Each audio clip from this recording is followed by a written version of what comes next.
E pensamento de projeto está para ajudar, em todo caso, todo adulto maior, que arriba a 65 anos ou mais, para percorrer, para não ter uma consulta, por lo menos uma vez Espanha, na sua clínica, e tá bom para explicar que o Dr. Álvarez, com 37 anos de serviço na comunidade, tem seu mesmo consultório e também seu laboratório. E aí não, ela propõe para mirar se por um projeto sino de outro. Lo que me explica, doctor, está que a mim não tem conhecimento de veterano e lo que me sa tá único que me sa tá beber remédio ora doctor recetando.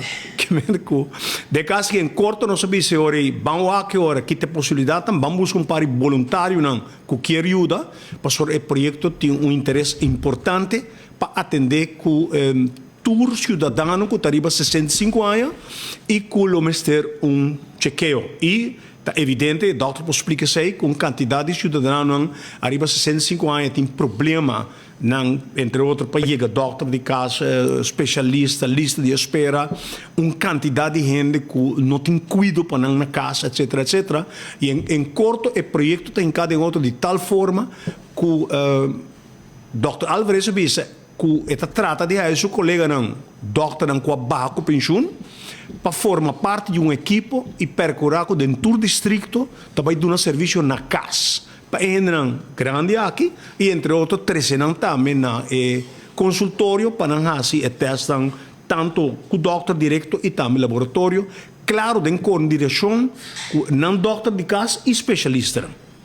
E para isso, nós vamos buscar um par de gente que nos porraia, que está disposto para trabalhar, mas de mesmo momento vamos conversar com diferentes instâncias. E nós conversar também com a AZV, nós conversar com a Direção de Volksgezondheid, nós conversar com o hospital, nós conversar com o Witte Kruis, nós conversar com o HAVA, uma série de organizações, nós conversar com eles. E isso está que nós logramos, nós pedimos para participar, a delegar Ivo Valdez como parte da equipe.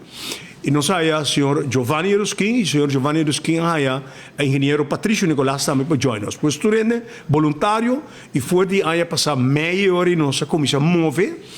E na final, aí assim leu que depois de reunir com o ministro, o senhor Ursula Arens e seu conselheiro, explica o projeto.